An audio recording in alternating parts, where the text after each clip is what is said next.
Daddy, why do people laugh when they see us? The small voice trembled in the back seat, and Garrett Winchester's hands tightened on the steering wheel. His 3-year-old daughter Lily clutched her stuffed rabbit, eyes wide with confusion. Because, sweetheart, he paused, swallowing the ache in his throat. Some people forget that kindness matters most. At 33, Garrett had built a tech empire, but nothing prepared him for single fatherhood. His late wife, Sarah, had passed 2 years ago, leaving him to navigate bedtime stories and a world that whispered behind his back. His sister Bryn thought she was helping. "You need to move on, Garrett."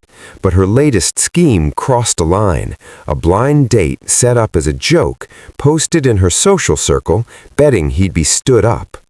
Garrett discovered this when his assistant showed him the screenshots. That Friday, he almost canceled, but Lily's hopeful face made him reconsider. "Can I come too, Daddy?" Those eyes, so much like Sarah's, melted every defense.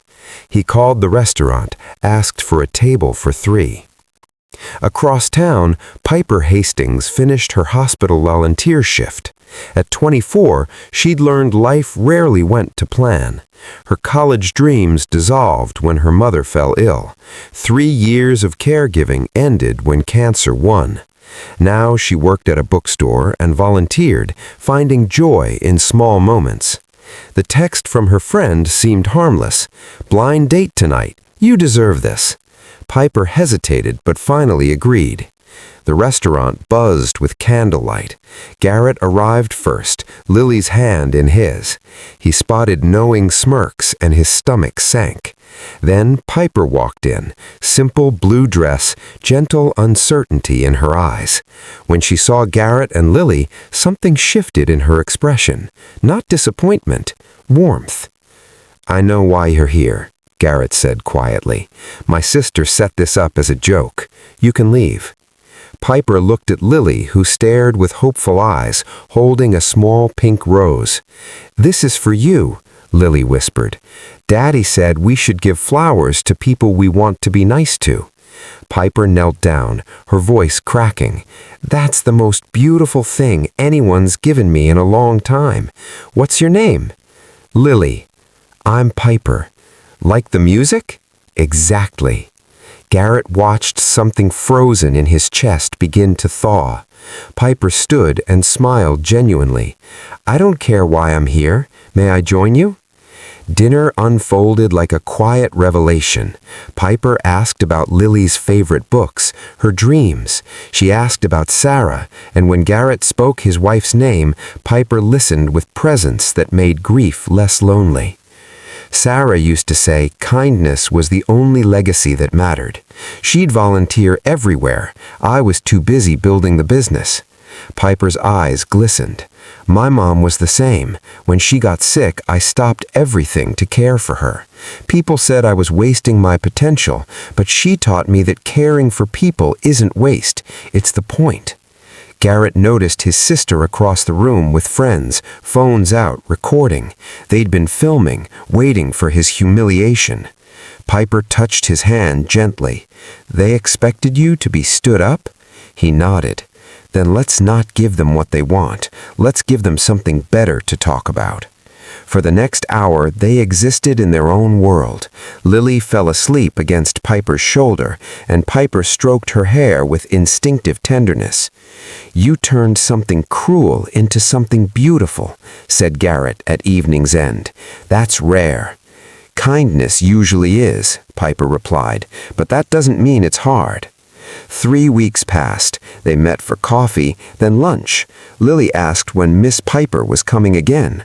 A friendship bloomed, rooted in shared values. Then Garrett discovered through hospital records that Piper volunteered 40 hours weekly on top of her job, paying for family's medication with her own savings. "Why?" Garrett asked one evening. "Because someone did it for us once," Piper said simply. "When my mom couldn't afford treatment, a stranger covered 2 months anonymously. That kindness gave us 2 more years together. How could I not pass it forward?" Garrett sat humbled. He'd been writing charity checks for years, tax deductions, photo opportunities, but Piper was living the lesson. Lily spoke the truth children see clearly. One night she whispered, "Daddy, I think Mommy sent us Miss Piper." That weekend, Garrett organized a charity gala. At the podium, he shocked 300 attendees. "3 months ago, my sister set me up on a blind date as a joke, but that night I met someone who reminded me what real wealth looks like. It's not in bank accounts, it's in open hands and hearts." He gestured to Piper. "Tonight, I'm announcing the Sarah Winchester Foundation for Families in Need, and I'm asking Piper Hastings to run it." The room erupted. Garrett knelt as Lily walked forward carrying a red rose. Together they approached Piper. "We're not asking you to marry us. We're asking you to teach us, to help us honor Sarah's memory. Will you?" Piper's tears fell freely. "Yes, because kindness isn't meant to be hoarded, it's meant to be multiplied." Months passed. The foundation thrived. Piper and Garrett built profound partnership rooted in purpose. They became family, chosen, intentional, bound by mission. One evening in the same restaurant, Lily said, "Miss Piper, people don't laugh at us anymore. Now they smile."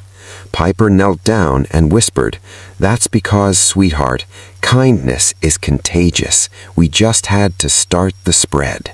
If this story touched your heart, please like, share, subscribe, and comment. Let's spread more stories of kindness and hope together.